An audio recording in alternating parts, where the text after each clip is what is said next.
تک‌تیرانداز اردنی و فلسطینی حرفه‌ای صدام و جلوی چشم‌های دو تا محافظش رخ میداد. محافظایی که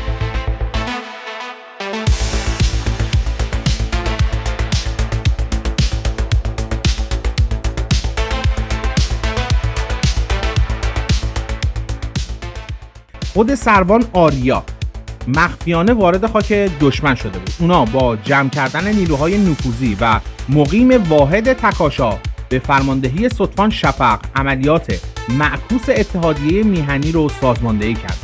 قبل از این نیروهای یگان شاهین دلال بزرگ مواد شیمیایی یعنی فرانس ها آرنت رو که هلندی الاصل بود رو توی ایتالیا به دام انداخته بودن. درست توی شقیقه صفی شلیک کرد. وقتی کماندوها به جنازه سرهنگ صفی رسیدن و خبر رو به الخزرجی دادن، سرعت تعقیبشون کمتر شد و همین باعث شد که آریا بتونه تیم رو از سمت مرزهای عراق و ترکیه بکشه بیرون.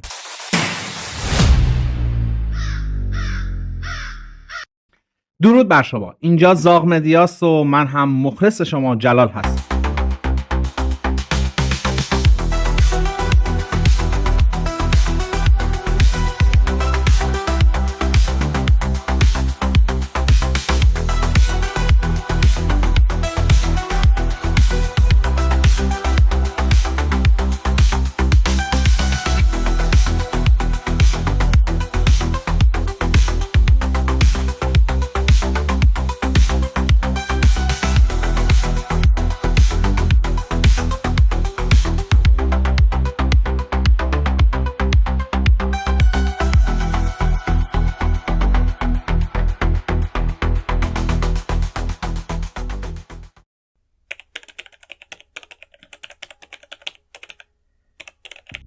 درود و عرض ادب دارم خدمت جلال بزرگوار و سایر همکاران دستن در کار. در مورد جزئیات عملیات انتقام حلبچه به جز اطلاعاتی که توسط عزیزان ارسال شده درخواست کرده بودید که موارد رو با شکل جزئی تری خدمت مردم عزیزمون اعلام کنیم. در واقع این موضوع بس خدمت عزیزان عرض کنم که وقتی که در اولین سالهای جنگ صدام به صورت خیلی وحشیانه شهر سردشت رو بمباران شیمیایی کرد، البته قبل از اون هم مناطقی از بیرون سردشت رو که یک بیمارستان صحرایی بود و توسط ارتش اداره می شد و عموم زخمی های منطقه غرب، جبهه غرب و همچنین زخمی هایی که در مبارزه با گروه تجزیه طلب زخمی می شدن به اون بیمارستان می آوردن و اولین اهداف صدام در حقیقت این بیمارستان بود، یعنی بمباران شیمیایی بیمارستان توسط توپخانه. شاید همانند سایر موضوعات دیگه که بعد از سالهای جنگ خیلی ها مدعی و داعیه‌دار بسیاری از عملیات ها، تاکتیک ها و نفوذ ها شدن و به نوعی مصادره شد. در این باب هم خب بودند افرادی که ادعا کرده باشند که با آمادگی کامل و یا حالا مطالب دیگری این مسئله رو هم حل و فصل کردن که تاریخ شاهده که چه به صورت غیر نظامی نقاط مسکونی و نظامی هیچ وقت مشکل شیمیایی و حملات شیمیایی حل نشد.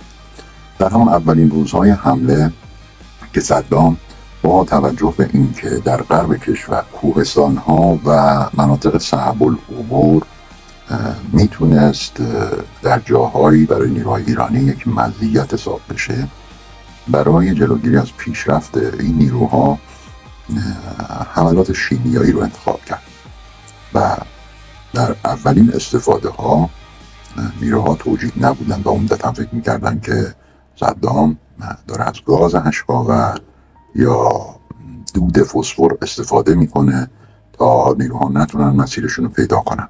تا این حد عدم آشنایی وجود داشت.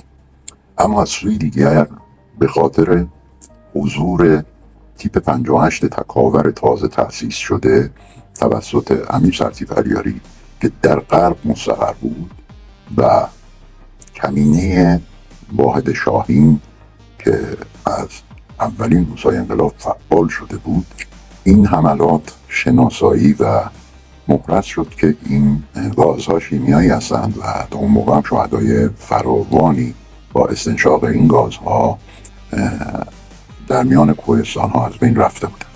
و لذا تشکیل یک کمیته پدافند شمیمره که عمدتاً باز از نیروهای دور دیده مخصوص و بخشی از نیروهای سازمان دفاع غیر نظامی کشور که بعدها تبدیل شد به شبکه عریض و طویل پدافند غیر عامل با کمترین تحرک و بازایی. و اما در ادامه مجید حسن علی یعنی معروف به علی شیمیایی یک متخصص شیمی سوری رو به اسم سلما رافد اسد رو استخدام کرده بود، کسی که مدت زیادی رو توی شرکت‌های بایر آلمان و SPF کار کرده بود و به اتهام جاسوسی واسه سوریه اخراج شده بود. اون همراه 2 کارشناس اتریشی برای صدام کار میکردن.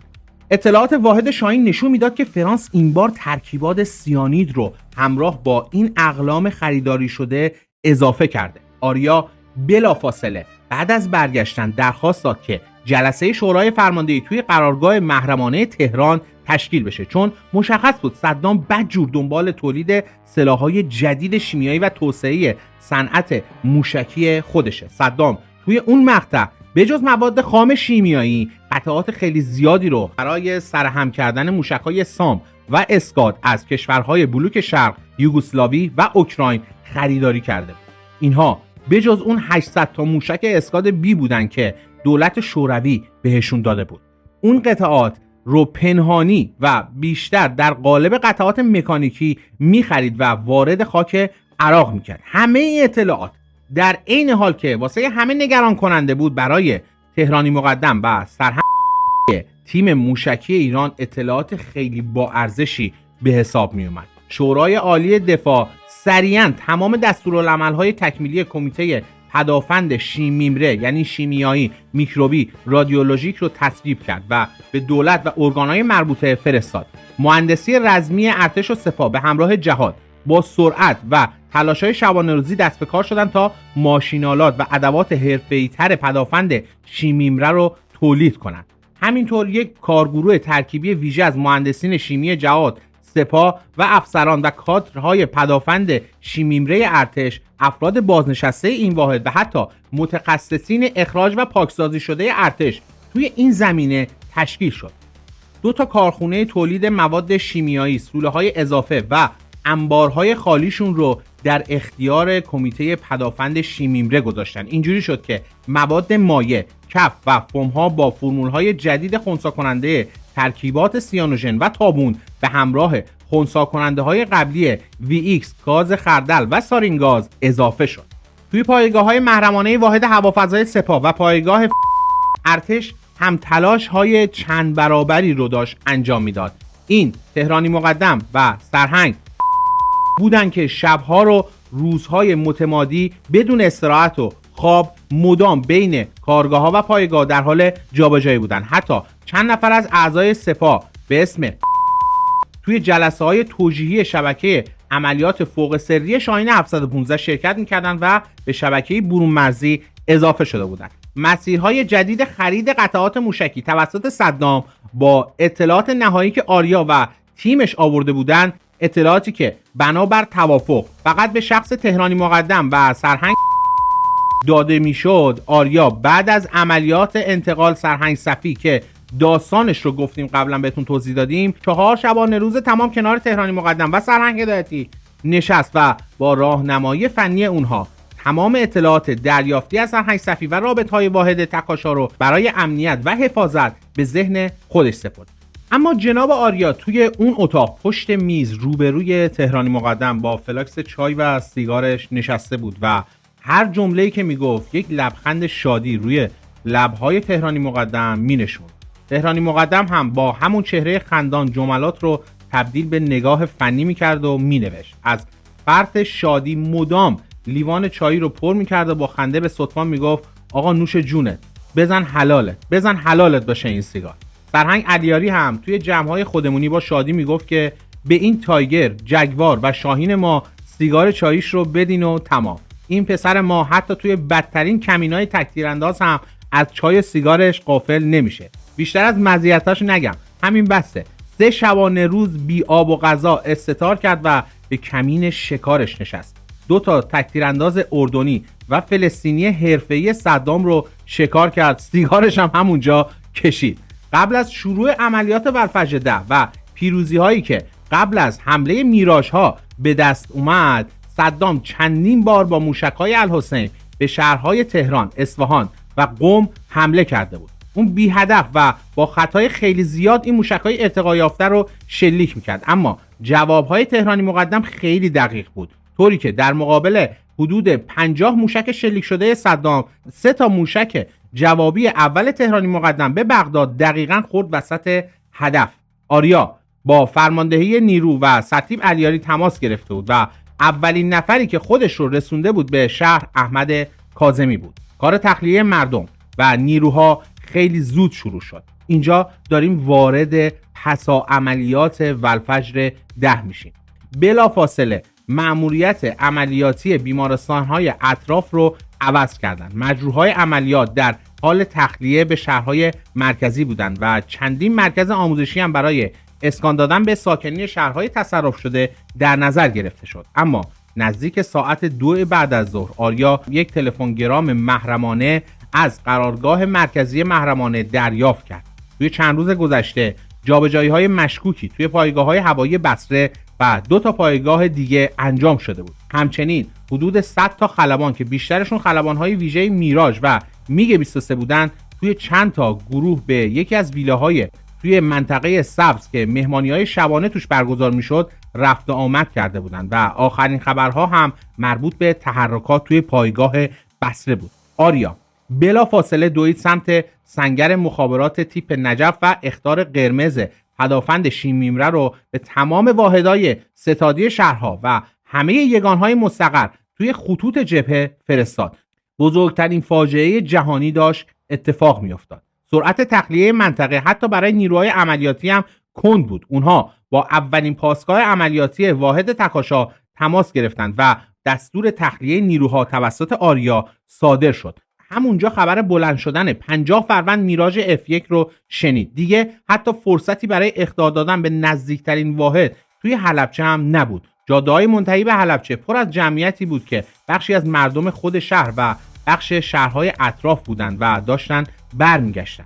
یک درد بزرگ و جانگاه توی تمام قلبش میپیچید، دردی که میتونست تمام عمر توی دلش بمونه. اون توی کربلای 8 مجنون جان دادن نیروها رو با چشمای خودش دیده بود. مجروحایی رو با تن و صورتهای تاول زده رو تخلیه کرده بود که با وجود داشتن ماسک و بادگیر باز هم پرپر میشدن. قبل از اون تابستون هم چندین بار به عنوان عضو کمیته ارشد پدافند شیمیمره گزارش‌هایی را تنظیم و واسه مسئولین فرستاده بود که تجهیزات دفاعی جور شده اصلاً کفاف حمله‌های بعدی رو به واحدها نمیده.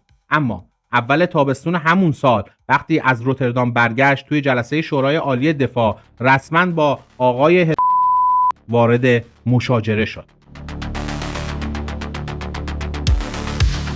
و متاسفانه در بسیاری موارد، مخصوصا با خریدهایی که بعدها انجام شد و باز ماسک‌های پوسیده جنگ جهانی دوم با فیلترهای فاسد شده را در اختیار رزمندگان ما گذاشتن. اما رسما وقتی که زمانی که صدام توسط چندین هواپیما شهر سردشت و روستاهای اطراف اون رو بمباران شیمیایی کرد و تبعات اون رو هنوزم که هنوز در تاریخ جنگ ما دیدیم و بعد از اون و حتی در همین تاریخ ما هنوز مردم سردشت، مردم حلبچه، رزمندگانی که با این مواد مجروح شدن هنوز تبعات اون رو دارن. اون زمان آریا بیشتر از 26 سال سن بیشتر نداشت. کار مشاجره و بحث بالا گرفته بود و حتی خود رئیس جمهور هم سعی نمی‌کرد بحث رو آروم بکنه. آریا با مدرک و دلیل ثابت کرده بود که تجهیزات شخصی دفاعی پدافند شیمیمره کارایی ندارند، کمن و اصلا به آموزش‌ها و دستورالعمل‌های استفاده و نگهداریشون توجهی نمیشه. تمام ماسک‌های خریداری شده قدیمی بودن. بالای 50% مال زمان جنگ جهانی دوم بودن که توی انبارها هم درست نگهداری نشده بودن. واسه همین بندهاشون پوسیده بود و رزمنده‌ها موقع استفاده با پارگی بند روبرو می‌شدن. 50% فیلترهای خریداری شده هم فیلتر گاز اشک‌آور بودن و مابقی هم اصلا برای گازهایی که عراق استفاده می‌کرد طراحی نشده بودن. یعنی اگر سالم هم می‌موندن باز عملکرد کاملی نداشتن. تازه بماند که 70% فیلترها اصلا فاسد شده بودن. مصوبه شورا قاطع و محکم بود، اما تا اون روز و اون ساعت هیچ حرکت اضافه تری توی این زمینه اضافه نشده بود. البته تا پایان جنگ هم هیچ حرکتی نشد. غروب اون روز حلبچه و زمین شاهد جنایتی بودن که آخرین بار توی هیروشیما تجربه شده بود. ساعت 3 بعد از ظهر سر و کله اولین میراش‌ها توی آسمون حلبچه پیدا شد. زمین آسمون کبود و زرد و خاکستری شده بود. شاید هنوز توی اسناد، عکس‌ها و گزارش‌های داخلی و خارجی کسی ننوشته باشه که اون لحظات رو درست بتونه توصیفش بکنه، یا شاید یک سری تفسیرهای قهرمانانه و توخالی از اون بعد از ظهر تا صبح روز بعدش پخش شده باشه. اما واقعیت تلخ اینه که کسی توی اون لحظات هیچ کاری نکرد و نمیتونست هم بکنه جز خود اهالی شهر و کسانی که اونجا بودن. پدری که تا آخرین لحظه داشت سعی میکرد بچهش رو بکشه بیرون، مادری که توی آخرین ثانیه‌های مرگ بچه‌هاش رو زیر دامنش قایم کرده بود و رزمنده‌هایی که حتی فرصت نکرده بودن کیف ماسکشون رو باز بکنن. تازه با اون همه هشدار تجهیزات شیمیایی اصلا همراه خیلی از رزمنده‌ها نبود. این فقط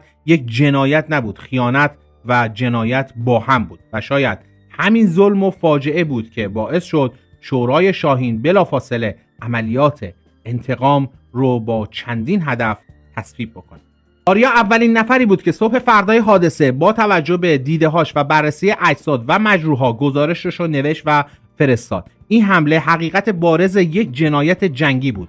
عمق این فاجعه و استفاده از مواد کاملا ممنوعه میتونست همون لحظه خود صدام رو بکشونه پای میز محاکمه و دادگاه، ولی این جنایت با تمام ابعادش هم باعث نشد قدرت‌های بزرگ و سازمان ملل هم موضع قاطعی علیه عراق بگیرن. خیلی طول کشید تا نماینده‌های اعزامی سازمان ملل و صلیب سرخ گزارش تاییدیه کاملی رو از مواد استفاده شده توسط صدام رو صادر و کاملا تایید کنند. اما دولت ایران و تمام گروه‌های کرد عراقی که علیه صدام می‌جنگیدن در کنار گروه‌های بی‌طرف حقوق بشری شکایت خودشون رو توی سازمان ملل بر اساس گزارش شاهین 715 و کمیته پدافند شیمیمره تنظیم کردند. گزارش اول آریا صبح فردای همون روز استفاده از گازهای سارین، تابون، خردل و وی ایکس رو مثل همیشه تایید میکرد، اما این بار یک ترکیب و کوکتل مرگبار هم شناسایی شده بود که از مخلوط این سه گاز به اضافه عامل سیانید و سیانوژن با درصد خیلی بالا درست شده بود. هنوز سال 66 به آخرش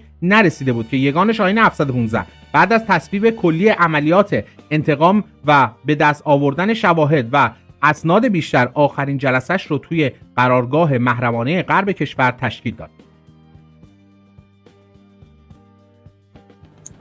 فلزا کمیته شیمیمره و شاهین با نظر نماینده حضرت امام در شورای عالی دفاع پیگیری خرید و چگونگی خرید این مواد رو به عهده گرفتم و چون با شکایاتی که ایران در مجامع بین المللی کرد، قدرت‌های بزرگ، کشورهای بزرگ سعی زیادی در محکومیت و یا اعلام منبعی که این مواد رو به صدام فروخته نکرد. بنابراین واحد استینگ موظف شد که دنبال سرنخ‌های تهیه و تولید این مواد توسط صدام باشه. در سازمان شاهین از همون اول نیروهای برون مرزی منحصر و مخصوص به نفوذ به خاک دشمن نبودند. این نیروها به نوعی همکاری میکردند با نیروهای ضد اطلاعات، جاسوسی و ضد جاسوسی ارتش و در حال بازسازی و بازآفرینی این نیروها در سطح جهان بود و این آزمایش خوبی شد که در همون ماه اول رد پای دلال معروف شیمیایی، مواد شیمیایی، فرانس ها آرنت هلندی که از اعضای سابق سازمان اطلاعات هلند بود و نیرو توانست به سرعت سرپلها، راهکارها و شرکت‌های فرانس رو شناسایی بکنه. ولی از اونجایی که فرانس بسیار مکارانه عمل میکرد و همچنین دولت‌های اروپایی هیچ همکاری خاصی با ایران و واحدها انجام نمیدادند، فرانس به راحتی در کشور اروپایی تردد میکرد و به خرید و ارسال مواد ادامه میداد. با توجه به مدارک و استنادات و مهرس شدن نقش اول فرانس ها آرنت و گرفتن مجوز، فرانس در حقیقت تارگت نقطه هدف نیروهای شاهین قرار گرفت. قبل از اینکه به اتفاقات جلسه قرارگاه محرمانه و عملیات بعدش بپردازیم، این نکته خیلی قابل توجهه. سالها بعد از حمله صدام به کویت و حملات موشکیش به تل‌آویو و 2 نقطه توی عربستان، وقتی شکایت ایران و سازمان‌های حقوق بشری پیگیری شد و اخبار حمله حلبچه با تمام جزئیات مواد استفاده شده به خصوص سیانوژن و پرونده فرانس ها آرنت رسانه‌ای شد، گند کار در اومد. مشخص شد مسیرهای خرید فرانس جوری بوده که 2 نوع از این مواد رو فقط از آمریکا در اختیار می‌گرفته و فرانس دقیقاً مواد اولیه رو از طریق شرکت‌های پوششیش از همین شرکت‌های آمریکایی خریده بود. با تهدید دوم صدام مبنی بر بمباران شیمیایی اسرائیل، یکی از بهانه‌های آمریکا برای حمله به عراق داشتن تسلیحات شیمیایی اعلام شد. ولی ترس بزرگ بوش و آمریکایی‌ها این بود که بازرسان سازمان ملل زودتر به این مواد درست شده دسترسی پیدا کنند، چون در اون صورت آمریکا شریک این جنایات محسوب میشد. چرا؟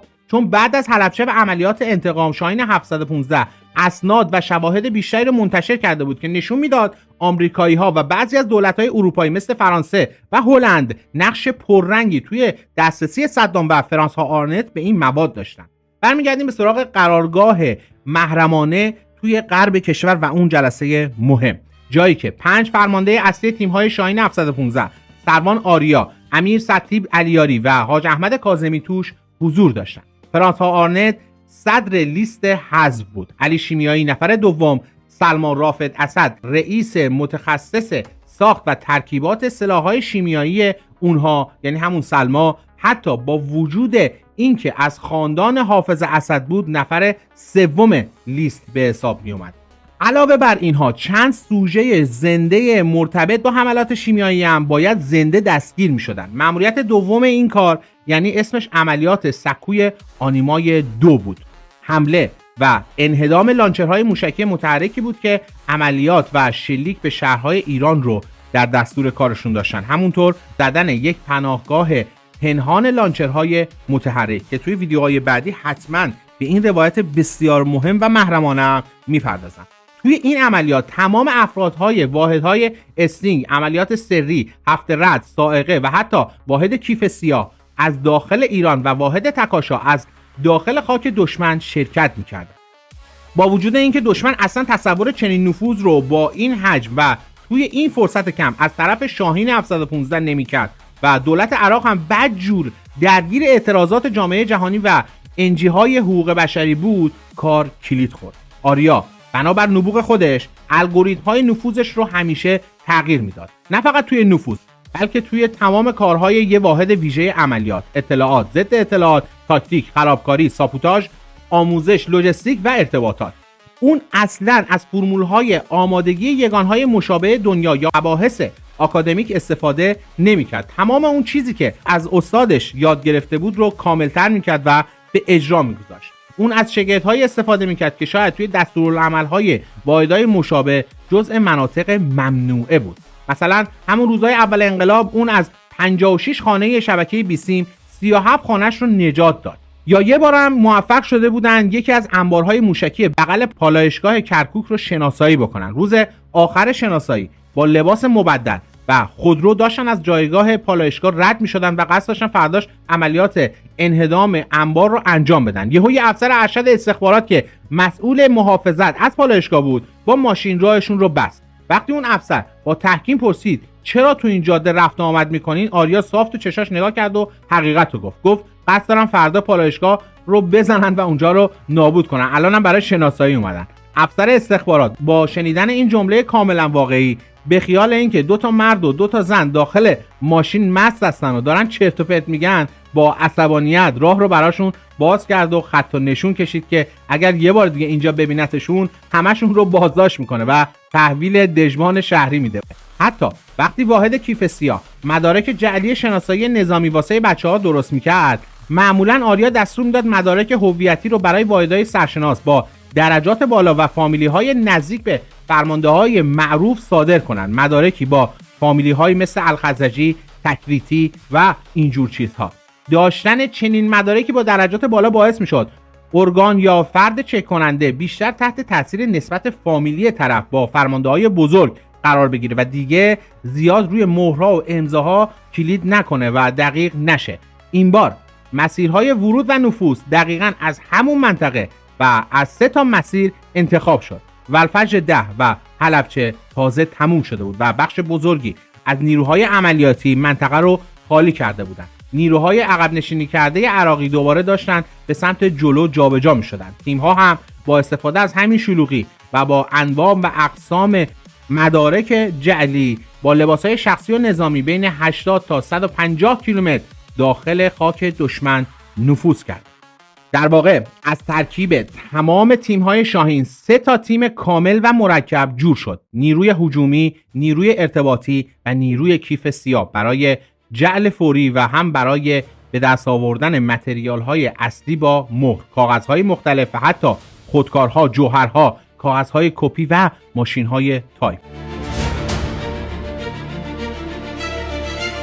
صدام چند بار جبهه‌های مختلف رو شیمیایی کرد تا اون بحث بمباران نیروگاهش توسط اسرائیل پیش اومد و بلافاصله اسرائیل رو تهدید کرد به حملات شیمیایی و خب اونها به سرعت پدافندها رو اجرا کردن. تمامی اهالی شهرک‌های یهودی نشین تل‌آویو مجهز شدن به ماسک‌های ضد گاز بروز و خب اونها مطمئن بودن که صدام این کار رو 90% ممکنه انجام بده.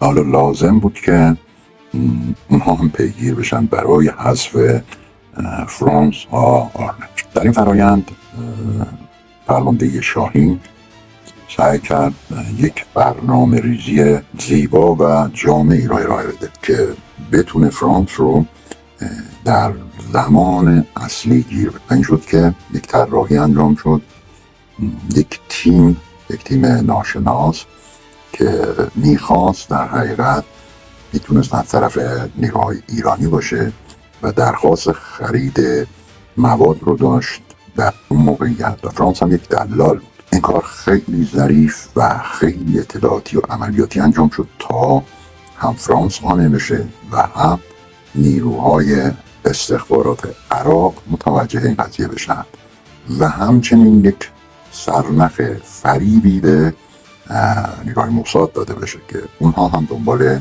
حذف فرانس بوده. این سگانه دقیقا در کشور ایتالیا شکل گرفت و در آخرین لحظات اون تیم ناشناس ایرانی سعی کرد استخبارات و تیم موساد رو یک جوری به جان هم بندازه دقیقا در نزدیکترین نقطه حضور فرانس و همین باعث شد تا موساد بتونه دخالت پلیس ایتالیا رو داشته باشه و فرانس دستگیر شد، دادگاهی شد و قاضی ایتالیایی حکم به زندانش در خاک ایتالیا داد و این یک پیروزی بزرگ برای شاهین و ایران. اینجا برای ادای دین به یکی از معاونها و یارهای همیشگی سرمان آریا باید یه اشاره‌ای بکنیم. ستوان سوم وظیفه حمید جیم که بعد از پایان خدمتش هم به عنوان نیروی شاهین 715 کارش رو ادامه داد تا وقتی که سال 1389 توی ترکیه زنده نام شد.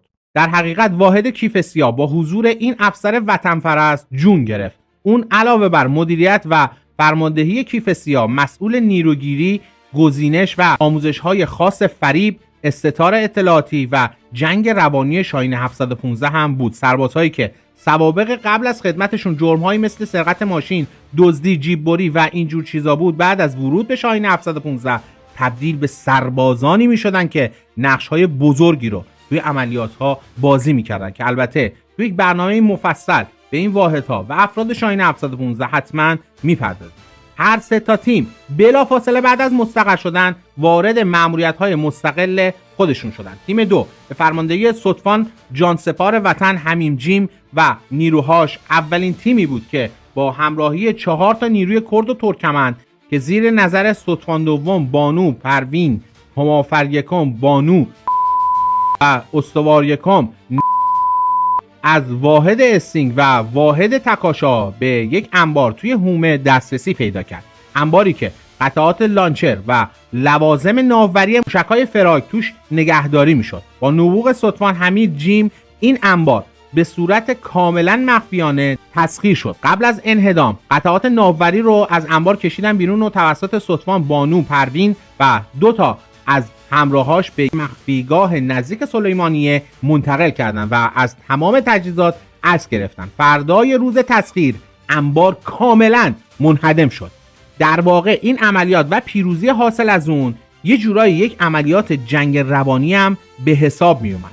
این یکی از همون شاهکارهای شاهین 715 بود. بعد از چنین عملیاتی خود واحد جنگ روانی سعی میکرد که کار رو به پیشمرگه های کرد یا سپاه بدر نسبت بده. سپاه بدر کی بوده؟ همون نیروهای شیعه عراقی مخالف رژیم بحث عراق داخل خود عراق تا واسه اونها افتخار بشه. تیم اطلاعات ویژه توی استخبارات هم که مخصوص شاهین تشکیل شده بود مدام دنبال رد پا و اثری از شاهین میگشت تا پروندهش رو کامل کنه و بتونه الگوریتماش رو پیدا بکنه که قطعاً پیدا نمی‌کردن. توی اون مقطع حتی خود تیم استخبارات هم نمیتونست تحلیلی داشته باشه که بعد از چنین عملیاتی که قطعا کار شاهین بوده چطور تیم شاهین هنوز داره توی خاک عراق فعالیت میکنه. اونم نه یه تیم بلکه 3 تا تیم با تمام افراد شاهین 715 و بدون تلفات.